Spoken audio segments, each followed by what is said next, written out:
And with me here to talk about the Mavericks and their shots at the playoffs is Patrick Mesa, a big Dallas Mavericks fan who lives in Miami, which is unique. So I know we have a few stories we can talk about, especially what it's like being a Mavericks fan down in Miami. How are you doing today, Patrick? Good, man. Good. Thank you for having me on the show. I appreciate it.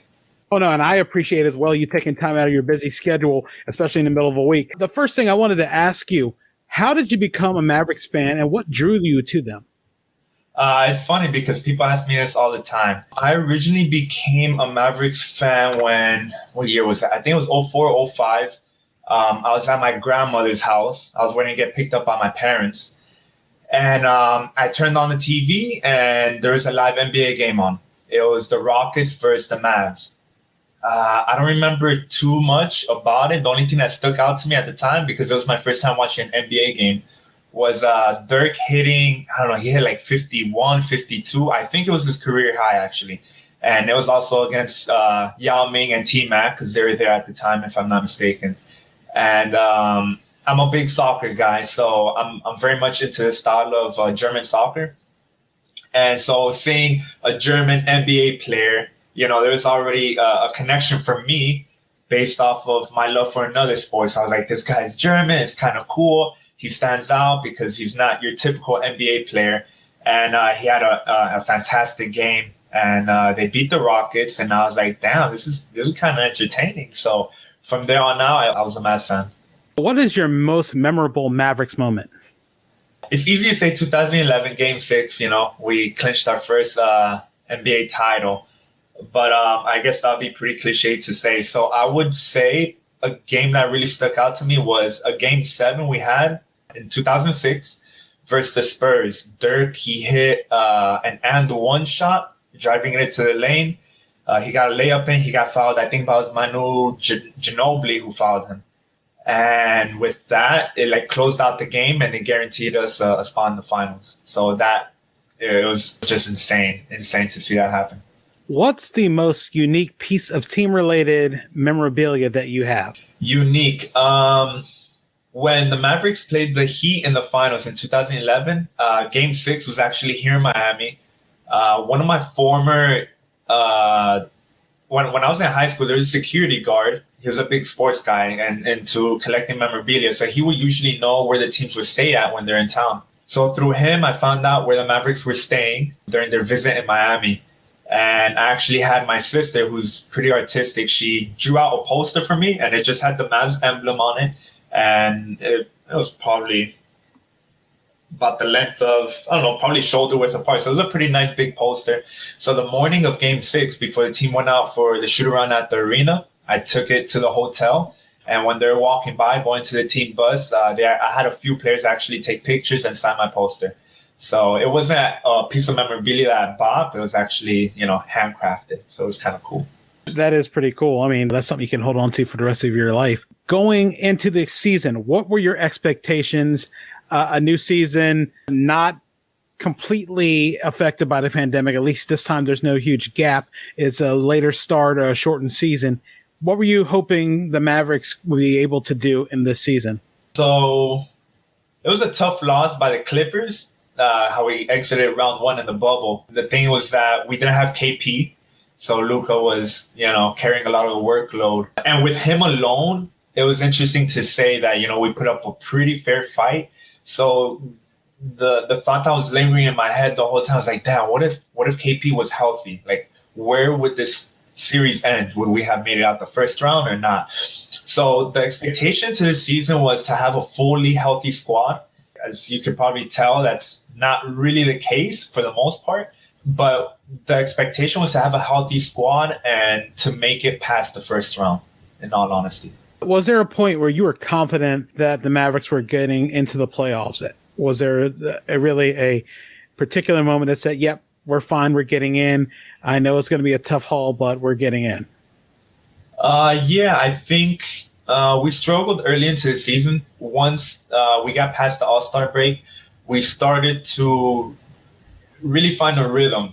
And for the most part, when we had big matches versus whether it be the Lakers, the Suns, the Nuggets, the Nets, we would put up a fight, and I feel safe to say we won most of those games, and that's when I really started to realize, like, even though we're not fully fit 100%, this team could do damage. It seemed like we're starting to get a little bit more respect in the league.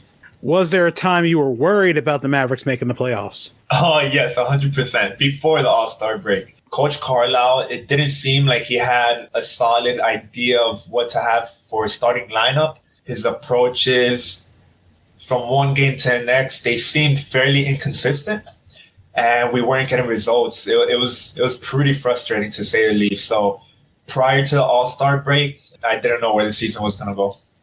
Looking at the playoff brackets, and everybody's comfortable with everyone being in the playoffs, and you know you're getting in, whether it's going to be in the top 6 or the top 7, who do you feel like the Mavericks match up the best with? Match up the best? It's a shootout out there. It's hard to say. I'm looking at the standings right now, and I believe it or not, I would say probably the Suns. I feel like the Suns, even though, you know, they're one of the more dominating teams at the moment, I feel like we match up well against them. Why do you feel that you guys match up well with them? What is it that you feel like you guys do well against the Suns?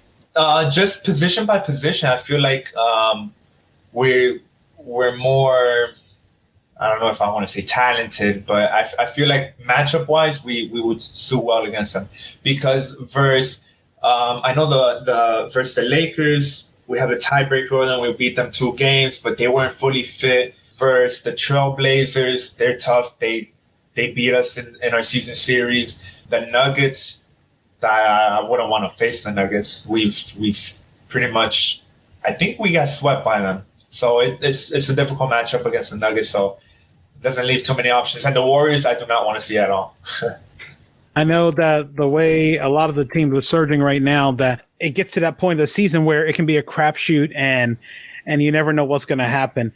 Why do some of those teams scare you that you're worried about seeing in the playoffs? The Warriors, because of one guy only, Steph Curry. We all know he can do whatever he wants on that court, and especially luckily we're avoiding that play-in tournament, so that gives me a sigh of relief. I think we just need to win one more game, or we could depend on a loss from the Lakers, if I'm not mistaken. But the Warriors, they're a scary team. They're a scary team. The Lakers, they're not fully fit. They don't seem like they have, rhythm going. So the Warriors and the Nuggets are probably the teams that worry me. And the Blazers. It's stacked. It's stacked. Now, I know Luka Doncic has become really a star and buzzing in the NBA, and it's unique that really going back even well before the Dirk days, the Mavericks really sort of cornered the market on European players, East European players like Detlef Schrempf and guys like that beforehand. And then, of course, Dirk and now Luka and Kristaps Porzingis. But what is it that makes Luka such a dynamic player that people love? That's a good question. I think his diverse talent, his IQ, his awareness, his way of play makes everybody around them better. I wish I could give you the stats off the top of my mind, but I think in every game they bring it up of how efficient and powerful the team is when Luka's on the court versus when he's not. And like with Dirk Nowitzki, he was a superstar as well, but a guy like Luka, he's getting you 8 assists a game, and he's drawing in double teams to get other people involved. So it's special. It's something very special to watch. So he gets everybody involved, and everyone gets better. You don't find that in any player. What is it that the Mavericks do well? What do we do well? I feel safe to say they're very compact. They're a team. They work together as a team. It's not really, even though Luka is a superstar, he's a rising star in the league, he doesn't have that demeanor like, the team is just him, On and off the court, it seems like, everybody is on a good page. They get well, like they seem like they're on a good page with one another. So I see it like more of like a family, So it seems like they have very good chemistry on and off the court.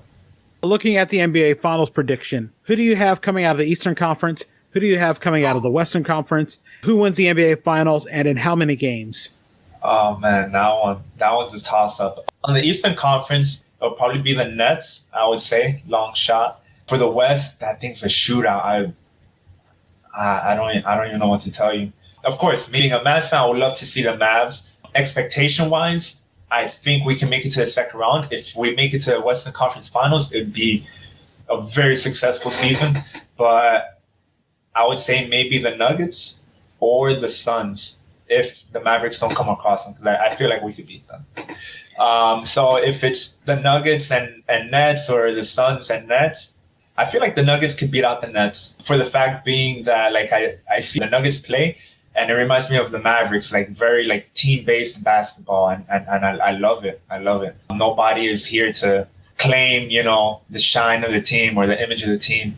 If it was the Nuggets and Nets in the finals, I would probably take the Nuggets in about 6 games. Pretty lofty. I know everybody, depending on when I talk to people, a lot of people were at least initially up on the Lakers, and now they're a lot down on the Lakers. It's interesting how those injuries to LeBron and Anthony Davis have impacted everyone's choice.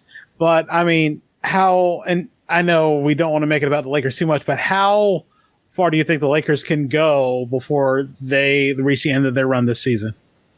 Oh man, I don't know. I wish, like you just said it yourself, I'm pretty sure you hear week by week a whole different answer. Right now, well, they just got a big win versus who was it? Oh, against the Knicks 2 nights ago. But if they're in that play-in tournament, in all honesty, if they come across the Warriors, I don't see them making it into the actual playoffs at all. And that'd be such a huge fall, especially for the defending champs. Before we wrap this up, Patrick, I really do appreciate it. Do you have any shout outs you want to give, any social media that you want to promote, or anything else that you want to promote while you're on? No, I'm good. Just for everybody to be a good human being. That's all. I know, especially right now, we need a lot of that, especially with whatever's going on, not to get too in depth with it. It's just sometimes you just need a little bit of, consideration of others sometimes, because it doesn't seem like that's been happening a lot more lately. It seems like it's going the other direction. Agreed.